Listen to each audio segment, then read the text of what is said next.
Hello friends. మనం ఎప్పుడా ఎదురు చూస్తూ రీసెంట్‌గా వచ్చిన సెకండ్ సింగిల్‌ని 'దేవరా' నుంచి వచ్చిన అంటే 'దేవరా' నుంచి వచ్చిన సెకండ్ సింగిల్‌ని ఏ విధంగా కాపీ ట్యూన్ అని దాన్ని ట్రెండ్ చేశారో, దానికంటూ ఒక రేంజ్ పెంచేశారో మనందరికీ తెలిసిన విషయమే.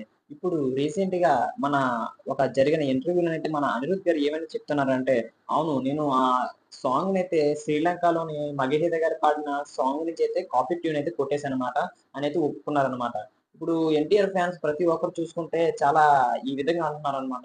నిన్ను ఇందుకోసమేనా తీసుకుంది మన డీఎస్‌పీ గారైతే మన కొరటాల శివ గారికి ఎప్పటినుంచో వస్తున్న సాంప్రదాయంలా మారిపోయింది. అతన్ని పక్కన పెట్టి మరి నిన్ను తీసుకుంది ఇలా కాపీ ట్యూన్ కొట్టడానికేనా అనేసి ప్రతి ఒక్క ఫ్యాన్ గూడా ఫైర్ అవుతున్నారనమాట. కానీ ఒక్కసారి ఆలోచించండి. అక్కడ మనకి ఆ లిరిక్స్‌కి తగ్గట్టుగానే సాంగ్ ఉంటది తప్పితే గాని, సాంగ్‌కి తగ్గట్టుగా లిరిక్స్ ఉండవు కదా!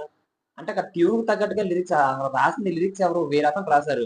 మరి రాసిన లిరిక్స్‌కి మరి ఇది కరెక్ట్‌గా ట్యూను సెట్ అవ్వాలి అంటే మరి ఎందులో నుంచి ఆ సాంగ్‌కి తగ్గట్టుగా ఈ లిరిక్స్ ఉన్నాయి గాబట్టి అప్పుడు మనం తీసుకున్నాం. దాని నుంచి అయితే కాపీ కొట్టుకున్నాం. ఆ కాపీ అని కూడా చెప్పవసరం లేదు. ఎందుకంటే ఆ సాంగ్ ఎంత పెద్ద ట్రెండ్ అయిందో, ఎంత పెద్ద హిట్ అయిందో మనందరికీ తెలిసిన విషయమే. దాని నుంచి తీసుకుంటే ఈ సాంగ్‌కి కూడా ఆల్‌మోస్ట్ అదే పాపులారిటీ అదే విధంగా ట్రెండ్ అవుతుందని కూడా ఆలోచించొచ్చు కదా! ఈ విషయం మీరెందుకు ఆలోచించట్లేదు?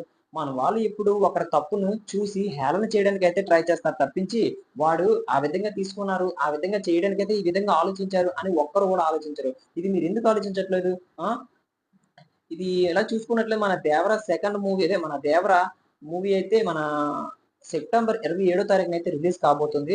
మన 'దేవరా'ని మా నేనొద్ది మాసెస్‌గా మారి మన ముందుకు వస్తున్న 'తారక్ అన్న' ఏ విధమైన భారీ విజయాన్ని అందుకుంటాడో మనం చూడాల్సి ఉంది ఫ్రెండ్స్. ఈ మూవీ రిలీజ్ కాకముందే ఇలాంటివి ఎదుర్కొంటే చాలా ఫ్యాన్స్ మాత్రం చాలా డిసప్పాయింట్ అయితే అయిపోతున్నారు. మరి మీరేమనుకుంటున్నారో ఒకసారి కామెంట్ చేయండి. Signing off Maruthi direction.